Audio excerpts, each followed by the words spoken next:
മറിയം അലൈഹി ഇസ്ലാമിന്റെ ജനനം അങ്ങനെ ജനിക്കുകയും അങ്ങനെ ഉമ്മ നേർച്ചയാക്കിയിട്ടുണ്ട് ബൈത്തുൽ മുഖദ്ദസിന്റെ പരിപാലനത്തിന് വേണ്ടി എൻ്റെ കുട്ടിയെ ഞാൻ ഒഴിഞ്ഞു വെക്കാം, അത് നടപ്പിലാക്കണം.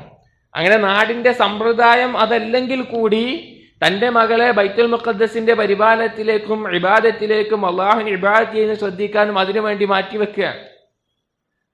അള്ളാഹു സുബ്ഹാനഹു വ തആല ഈസാ നബി അലൈഹി ഇസ്ലാമിനെ പറ്റി പറയുന്നിടത്ത് പറയുന്നത് ഉമ്മുഹു സിദ്ദീഖ, മറിയം അലൈഹി ഇസ്ലാം സിദ്ദീഖ, സിദ്ഖുള്ള സത്യസന്ധയായിരുന്നു എന്നുള്ളത്. അങ്ങനെ ആ നാട്ടുകാർ കൂടി തെരഞ്ഞെടുത്തു, കുടുംബക്കാർ. അന്നത്തെ രീതിയാണ്. ആരാണ് മറിയം അലൈഹി ഇസ്ലാമിന്റെ ഉത്തരവാദിത്തം അഥവാ അതിന്റെ കാര്യങ്ങൾ നോക്കാം, അതിന്റെ കഫാലത്ത്, മറിയം അലൈഹി ഇസ്ലാമിന്റെ ഭക്ഷണം അതുപോലെയുള്ള കാര്യങ്ങളൊക്കെ ആരാണ് കൃത്യമായി നോക്കുക, മസ്ജിദിലായിരിക്കും താമസം, ആരാണ് ചെയ്യേണ്ടതെന്നൊക്കെ നെറുക്കെട്ടെടുത്ത് തെരഞ്ഞെടുത്തു. ആരാണ് എടുത്തത്? സക്കരിയ നബി അലൈഹി ഇസ്ലാം. സക്കരിയ നബി അലൈഹി ഇസ്ലാം മറിയം ബിവിയുടെ കുടുംബാണ്. അത് എങ്ങനെയാണ് എന്നുള്ളിടത്ത് അഭിപ്രായ വ്യത്യാസമുണ്ട്. മാതാവിന്റെ സഹോദരിയുടെ ഭർത്താവാണ് എന്നുള്ള നിലക്കൊക്കെ ചരിത്രകാരന്മാർ പറയുന്നു.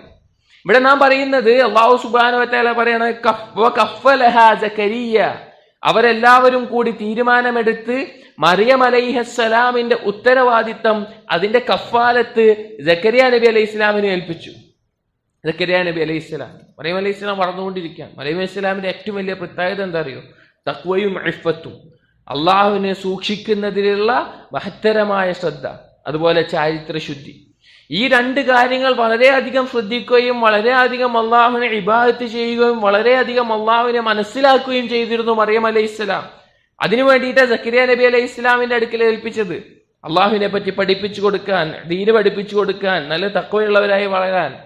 അങ്ങനെ വളരുന്ന ആ അവസ്ഥയിൽ സക്കരിയ നബി അലൈഹി ഇസ്ലാം ആണല്ലോ മറിയം അലൈഹി ഇസ്ലാമിന്റെ ഉത്തരവാദിത്വം. അപ്പൊ മറിയം അലൈഹി ഇസ്ലാമിന് ആവശ്യമായ ഭക്ഷണങ്ങളും കാര്യങ്ങളും എല്ലാം കൊണ്ടുവന്ന് കൊടുക്കാൻ വേണ്ടി ഭക്ഷണവുമായിട്ട് സക്കരിയ നബി അലൈഹി ഇസ്ലാം വരും. അത് വരുന്ന സമയത്താണ് ഒരു ദിവസം വന്നപ്പോ ആ സമയത്തൊന്നും കിട്ടാത്ത പഴവർഗ്ഗങ്ങൾ അല്ലെങ്കിൽ ലഭിക്കാത്ത പഴവർഗ്ഗങ്ങൾ മറിയം അലൈഹി ഇസ്ലാമിന്റെ ചുറ്റുമൊക്കെ ഇരിക്കുന്നുണ്ട്. തലികയിലെല്ലാം പഴങ്ങളായിട്ട് ഭക്ഷണം ഇരിക്കുന്നുണ്ട്. അപ്പൊ സക്കരിയ നബി അലൈഹി ഇസ്ലാം ചോദിച്ചു, യാ മറിയം അന്നാ ലകി ഹാദാ, മറിയം എവിടുന്നാ നിനക്കത് കിട്ടിയത്? നിനക്ക് എവിടുന്നാണ് ഈ പഴങ്ങളും ഈ ഭക്ഷണം എല്ലാം കിട്ടിയത്? ആളുകൾ കഫാലത്ത് സക്കരിയ നബി അലൈഹി ഇസ്ലാമിനെ ഏൽപ്പിച്ചപ്പോ അല്ലാഹു സുബ്ഹാനഹു വ തആല മറിയം അലൈഹി ഇസ്ലാമിന് അല്ല മതി എന്നുള്ളതാക്കി കൊടുത്തു. എന്നിട്ട് പറഞ്ഞു, മറിയം അലൈഹി ഇസ്ലാം പറഞ്ഞു, ഹമിനില്ലാഹ്, അതെന്റെ അള്ളാന്റെ എന്നുള്ളതാണ്, അല്ല എന്നതാണ്, അല്ല എനിക്ക് നൽകിയതാണ്. അത്ര യഖീനോട് കൂടി പറഞ്ഞു. അപ്പൊ സക്കരിയ നബി അലൈഹി ഇസ്ലാമിന് അവിടെ മനസ്സിലൊരു ചിന്ത ഉണ്ടായത്, സക്കരിയ നബി അലൈഹി ഇസ്ലാം വൃദ്ധനായിട്ടുണ്ട്, ഭാര്യ വന്ധ്യയാണ്, മുടി നരച്ചിട്ടുണ്ട്, എല്ല് ക്ഷയിച്ചിട്ടുണ്ട്, മക്കളുണ്ടായിട്ടില്ല. അങ്ങനെ ഇരിക്കുന്ന സക്കരിയ നബി അലൈഹി ഇസ്ലാം അല്ലാഹു സുബ്ഹാനഹു വ തആല കാര്യകാരണ ബന്ധങ്ങൾക്കപ്പുറത്ത്, അസ്ബാബുകൾക്കപ്പുറത്ത് മറിയം അലൈഹി ഇസ്ലാമിന് ഇറക്കിക്കൊടുത്ത ഭക്ഷണം കണ്ടപ്പോ സക്കരിയ നബി അലൈഹി ഇസ്ലാമിന് എന്ത് വന്നു? എനിക്കും ഈ അവസ്ഥയിലും വന്ധ്യയായ ഭാര്യയിലും വൃദ്ധനായ എനിക്കും കുട്ടിയെ തരാൻ അല്ലാഹു ഖാദിറാണ്, അല്ലാഹു ഖാദിറാണ്.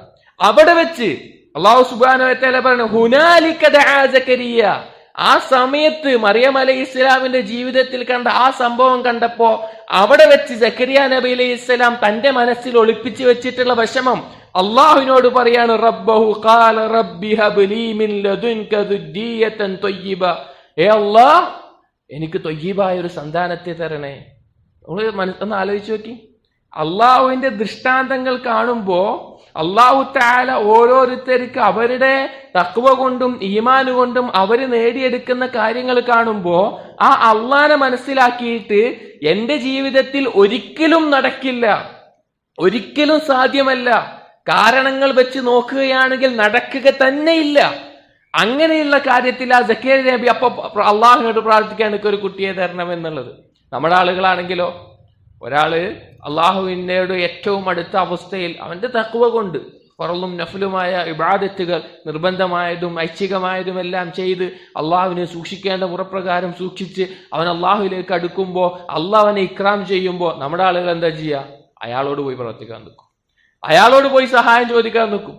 സഹോദരങ്ങളെ, അതിലൂടെ അള്ളാഹിനെ മനസ്സിലാക്കേണ്ടത്, അവൻ നേടിയെടുത്ത സ്ഥാനത്തേക്ക് എനിക്കെങ്ങനെ എത്തിപ്പെടാൻ പറ്റും, ഞാൻ അതിനെന്ത് പണിയെടുക്കണം എന്നാണ് നാം മനസ്സിലാക്കേണ്ടത്. സക്കരിയ നബി അലൈഹി ഇസ്ലാമിന് മനസ്സിലായി. അള്ളാഹുവിനോട് ചോദിച്ചു. നമ്മുടെ ആളുകളാണെങ്കിൽ മറിയം ബീവിയോട് പോയി ചോദിക്കും.